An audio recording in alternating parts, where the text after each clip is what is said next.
You ask Tiger to calculate. This deals with linear inequalities with one unknown. The final result is n smaller than -1.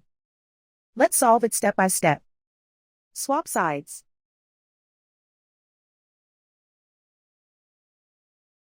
Group all constants on the right side of the inequality. Add 34 to both sides.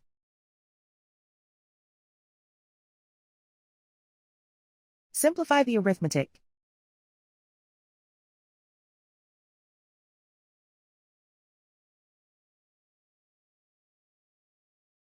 Isolate the n. Divide both sides by -38. Whenever you multiply or divide by a negative, reverse the inequality sign.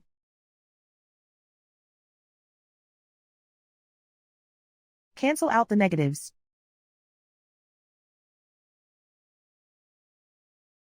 Simplify the fraction.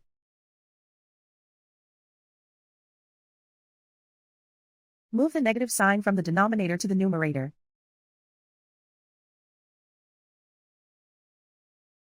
Simplify the fraction.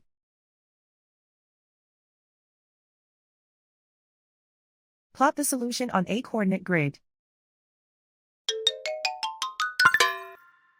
And so the final result is n smaller than -1.